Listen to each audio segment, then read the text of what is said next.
කෙසේ වෙතත් අද දිනේදී තමන්ගේ ගතින් ඈත්ව යන දුකත් ඒ වගේම තමන්ගේ දියණිය සරණ පාවා දෙන සතුටත් සියල්ල ඔබට තිබෙනවා.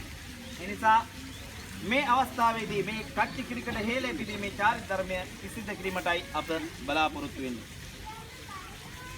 ඔක්කාක රජු කල සුබ්‍රහ්මයයි නම් කල නායක බමුණු කුල තමයි බ්‍රහ්මාභිෂේකයේ මුල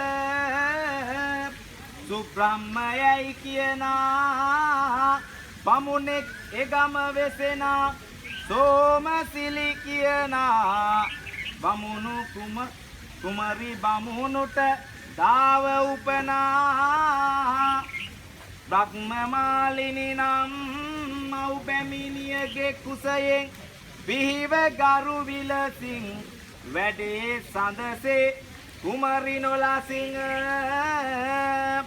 මෙසේ වැඩෙනා කල සරණක් සොයා නිසි කල බ්‍රහ්මනායක කුල බමුණු කුමරුට පාවා දෙන කල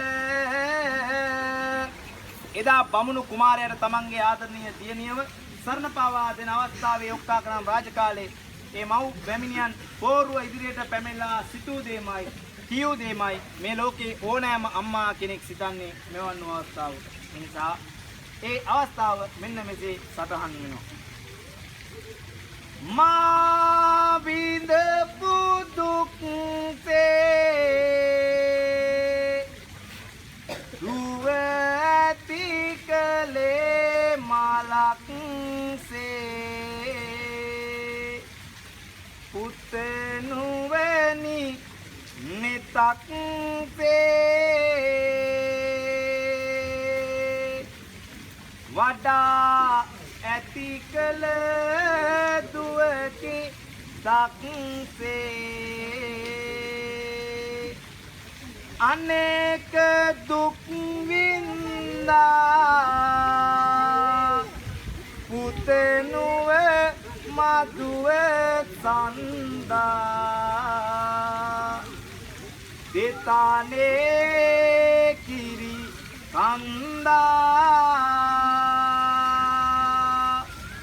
මගෙන් කොපමණ බොන්ත ඇත්දා දෙතනේ කිරි කොයිතරම් බොන්නේ නැද්ද කියලා කිව්වම අපි සියලු දෙනාම හැදී වැඩෙන්නේ මේ මව් කිරි වලින්. ඒ නිසාවෙන් මව් කිරි වලට නායකය වුණාට අපිට කවදාවත් හැකි වෙන්නේ නැහැ. දෙතගුණ සලකමින් ආශිර්වාදය ලබා ගැනීම පමණයි අපිට සියලු සිදු කරන්නට හැකියාව තිබෙන්නේ. නිසා මේ අවස්ථාවේදී බමුණු කුමාරයා ආන කුමක්ද කළ යුත්තේ කියලා. නමුත් මෑණියන් මෙසේ කියනවා. දස එකඩ මස සරි උපන්දා සිට දුන් කිරි කච්චියක් රෙදි හරි තෙමෙන්නට ඇත දුවට දුන් කිරි කච්චියක් රෙදි හරි පුතේ මගේ දුවට දුන් කිරි කිව්වාම අපිට මිල කරන්නවත් අපරාගය කරන්නවත් බෑ. නමුත් මේ අවස්ථාවේදී ඒකේ චාරිත්‍ර ධර්මය සිද්ධ කරනවා. අපි මේ තිරණය ප්‍රදාන කරනමින් මෑණියන්ගේ අවසරයේ ආශිර්වාදය ලබා ගන්න කලින් ටික ටික වාතුරේ ආරගෙන පොල් කාටුවකට